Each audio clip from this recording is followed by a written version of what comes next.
वे हमारे हजरत दरगाह के जिम्मेदार और circle inspector sir, sub inspector sir और हमारे शफी डॉक्टर शेट्टी सर और सामने बैठे मेरे भाइयों, बुजुर्गों और दोस्तों, अस्सलाम वालेकुम रहमतुल्लाहि व बरकातहू। सबसे पहले जैसा कि अभी आपके सामने बहुत सारे चीज़ें रखे गए, खास करके पूरे एग्जैक्टली डिफरेंट पॉइंट्स के एतबार से हमारे सर्कल साहब आपके सामने रखे और उसी के साथ साथ हमारे डॉक्टर शफी साहब भी बहुत सारे आपके सामने पॉइंट्स रखे। उसमें एक चीज़ मैं आप लोगों के सामने बोलकर मेरी बात को आगे ले जाऊंगा। सबसे पहले जो चीज डॉक्टर शफी साहब अभी बोले, सलाहुद्दीन अय्यूब रज़ियल्लाहु अन्हु का एक बात है, जो भी कौम को अगर जो जंग में जीत हासिल करना है तो उस कौम को बिना हथियार के वो जीत हासिल कर सकता है जब कि वो उस कौम को नशा में मुब्तला कर दे।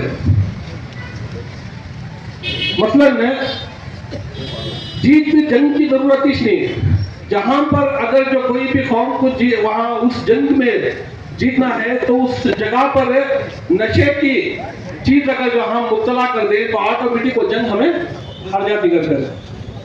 तो इसका क्या है मतलब, जहां पर भी देखो, खासकर इस कोलार शहर के अंदर और इंडिया के एक सेंसस रिपोर्ट के अंदर मैं चंद चीजें आपके सामने मैं रखना चाहता हूं। एक पूरे हिंदुस्तान के अंदर 2019 में हम देखेंगे तो एक रिपोर्ट है, खासकर ये जो एनडीपीएस गांजा के केसेस में मोर देन 1,11,940 केसेस दर्ज हो गए। पूरे हिंदुस्तान का मतलब सराउंडिंग बोर्ड सेंसस है, उसके अंदर कर्नाटका के अगर जो हम देखेंगे तो केवल कर्नाटका के तकरीबन 75,000 केसेस आकर दर्ज होकर है। और ऐसा करके जो कोलार के अंदर देखेंगे तो मोर देन 622 केसेस खासकर गांजा के अभी यहाँ पर अगर जो हम देखेंगे तो फिक्स होकर है। तो उसके अंदर पूरे इंडिया के अंदर अगर जो रिपोर्ट अगर जो देखेंगे सारे लोगों की, उसमें 36% गांजा के नशे में लोग मुब्तला हैं। इसी तरीके से कोलार के अंदर भी अगर जो हम रिपोर्ट देखेंगे तो मोर देन 25% केसेस गांजा के केस में मुब्तला है। तो मैं आप लोगों को क्यों इसलिए बता रहा हूं कि अभी रिसेंट हाल ही में मैं बैंगलोर में अभी आज केस था जिसका एक बेल हुआ, उस बेल का एक्चुअली फर्निश करना था। वहां पर एक एलसीबी पुलिस ने एक अरेस्ट कर है, जो 4 लोगों को अरेस्ट कर है। उसमें उस 4 लोगों में 3 औरतें हैं और एक जेंट्स है, जिसमें बैंकॉक को जाकर वहां से गांजा लेकर उमन को गई, उमन से आकर बैंगलोर। जब बैंगलोर में वहां पर एलसीबी पुलिस ने अरेस्ट किया तो वो लड़की का और वो लोगों का पूरा जानकारी करे तो तकरीबन वो लड़की और वो जो आदमी है 70 मरतबा गांजा सप्लाई करने के लिए और गांजा लेके आने के लिए वो काम कर रहा था। तो उसमें से बेहद शर्म की बात है, बेहद अफसोस की बात है कि अगर जो हम देखेंगे तो उसमें 4 लोगों में 3 औरतें हैं, जो वो 3 औरतों भी मुसलमान हैं और वो जो लड़का है वो भी मुसलमान है। और हाल ही में कोलार के अंदर रिसेंट में एक 4 दिन अवल में कोर्ट के पास खड़ा था, एक ऑफिशियल फैमिली के, उनके पेरेंट्स आकर बहुत ऑफिशियल है और उनके अम्मी आकर टीचर और उनके अब्बा आकर अच्छे बिजनेसमैन कोर्ट के पास धरना लेकर आया। जैसे ऐसा हमारा असिस्टेंट एक एडवोकेट जाकर पूछे क्या वास्ते में आकर ही तुम्हें बोले, तो एक हमारा बच्चा गांजे के केस में लगकर नहीं तो उनको रिलीज कराने के वास्ते हमें आएगा कर दूं। तो वो पेरेंट्स का दिल क्या बोलना, उन्हें बिजनेस कमाकर क्या फायदा, वो पैसे जितना भी जो वो बच्चे को डेवलप करने के वक्त लगे थे वो क्या पैदा, और उनकी माँ अगर जो देखेंगे तो गवर्नमेंट ऑफिशियल, वो एक पर्सनली वो एक टीचर है, लेकिन होने के बावजूद भी वो बच्चे को ठीक तरीके से तरबियत नहीं कर सके।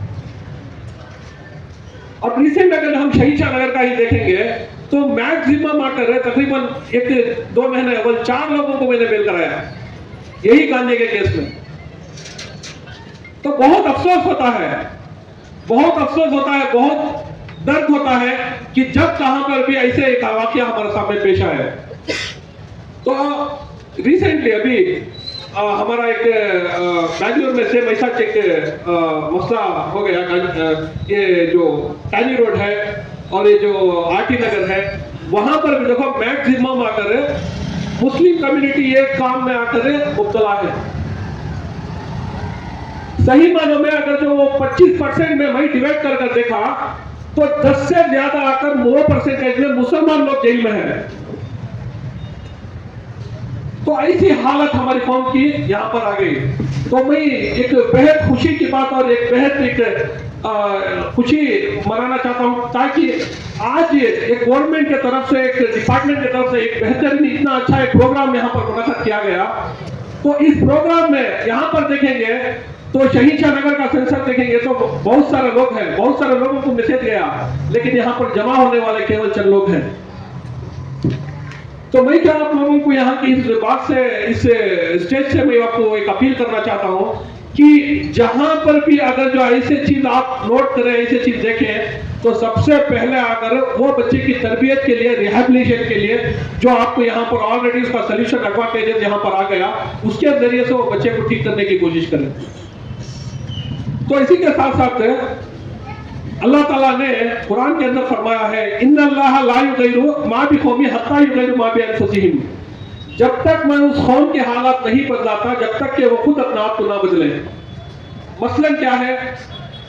हालात जो अपने आप को, वो कोई भी कौम हो, वो मुसलमान हो, वो हिंदू हो, वो क्रिश्चियन हो, वो सिख हो, वो ईसाई हो, कोई भी कौम हो, जब तक वो अपने आप को बदलने की कोशिश नहीं करती, अल्लाह ताला बिल्कुल उसे बदलाएगा नहीं। तो हमें